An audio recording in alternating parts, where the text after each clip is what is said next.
मंद मंद समीर बह रही थी। पूर्व दिशा से सूरज धीरे धीरे उग रहा था। आसमान में हल्की सी सुनहरी लाली छा गई थी। हरजोध नींद से जल्दी जाग गया। आज रविवार था, उसको स्कूल भी नहीं जाना था। वो अपने बगीचे में खेलने आ गया। घास पर जमी उसकी बूंदें ऐसे लग रही थीं, जैसे किसी ने हरे मखमल पर हीरे बिखेर दिए हों।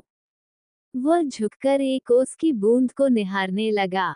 तभी सूरज की किरण उस बूंद पर पड़ी और बूंद अचानक 7 रंगों में चमकने लगी। हरजोध की आंखें चौंधिया गईं। वो खुशी से चिल्लाया, वाह! ये तो इंद्रधनुष बन गया। वो कुछ देर तक देखता रहा।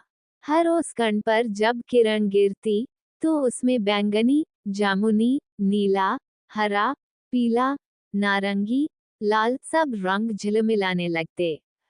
हरजोध को ये जादू सा लगा। वह बोला, ये कैसे हुआ? क्या उसके अंदर रंग छिपे रहते हैं? उसके इतना कहते ही उन उसकी बूंदों में से एक नन्ही परी प्रकट हुई। उसके कपड़े पारदर्शी थे, बाल चांदी जैसे चमक रहे थे और पंख इंद्रधनुषी रंगों के थे। वो मुस्कुराई और बोली, मैं शबनम परी हूँ। तुमने मुझे प्यार से देखा है और तुम्हारे मन में मेरे लिए उत्सुकता जागी है, इसलिए अब मैं तुम्हारे सारे सवालों का जवाब दूंगी। हरजोध हंस पड़ा, सचमुच तुम उससे निकली हो? परी बोली, हाँ, हर बूंद में थोड़ा सा प्रकाश, थोड़ा सा पानी और थोड़ा सा जादू छिपा होता है। जब सूरज की किरण उस पर पड़ती है, तो प्रकाश 7 रंगों में बिखर जाता है। इसलिए मैं इंद्रधनुष जैसी लगती हूँ। ये प्रकृति का खेल है, और मैं हूँ उसका रूप। हरजोध के होठों पर मुस्कान खेल रही थी। उसने पूछा, ओ प्यारी परी, भला उस और घास में क्या रिश्ता है? परी मुस्कुराई, तुम्हारा प्रश्न तो बहुत ही प्यारा है। घास धरती की सबसे विनम्र संतान है। दिन भर सूरज की गर्मी झेलती है, और रात में जब हवा ठंडी होती है, तो आकाश की नमी उसके ऊपर आकर ठहर जाती है। वो नमी ही ओस बन जाती है। बस यूं समझो, घास और ओस माँ बेटी जैसी हैं। घास धरती से जन्म लेती है, और ओस आकाश से उतरती है। दोनों मिलती हैं तो धरती माँ मुस्कुराने लगती है। हरजोध की नजर बगीचे के फूलों पर पड़ी। उन पर भी उसकी बूंदें चमक रही थीं।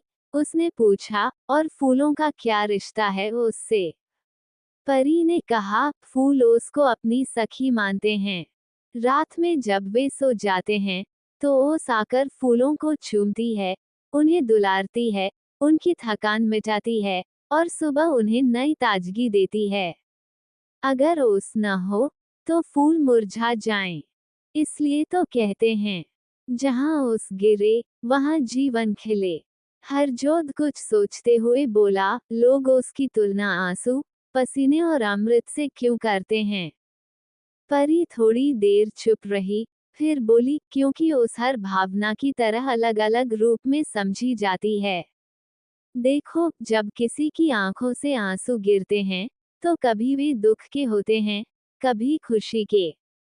ओस भी ऐसी ही होती है।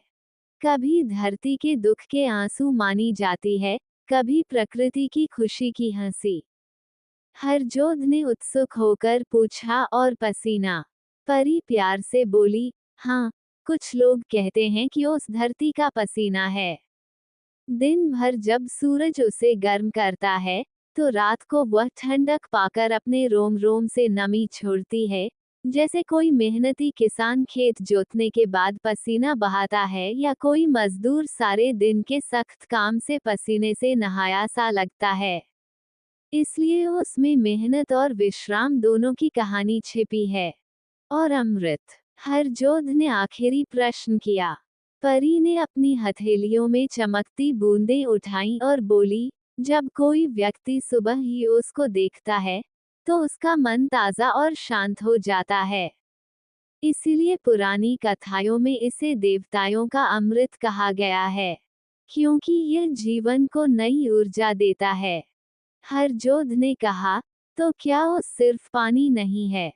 परी मुस्कुराई, नहीं हरजोध, ओस केवल पानी नहीं, ये धरती की सांस, आकाश का दुलार और जीवन की मुस्कान है।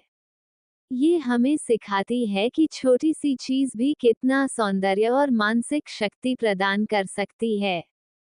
तभी सूरज ऊपर चढ़ आया, उसकी किरणों में तपस बढ़ने लगी। वह घास पर पड़ी और उसकी बूंदें धीरे धीरे गायब होने लगीं। हरजोध बोला, परी, तुम जा रही हो, फिर कब आओगी? परी बोली, मैं हर सुबह आती हूँ और सूरज के साथ लौट जाती हूँ। जब भी तुम उसको देखो, समझना कि मैं पास ही हूँ, सात रंगों की मुस्कान बनकर। इतना कहकर परी इंद्रधनुष में बदल गई और आकाश में विलीन हो गई। हरजोध देर तक घास पर बैठा रहा। उसके चेहरे पर मुस्कान थी, क्योंकि अब उसे पता चल गया था कि उस सिर्फ बूंद नहीं, जीवन का संदेश है, जो कहता है, चाहे उसकी तरह छोटे हो, अपनी शीतलता और रोशनी से इस संसार को सुंदर बनाते रहो। वो मन ही मन मुस्कुराया और माँ को ये सब कुछ बताने के लिए घर की ओर दौड़ गया।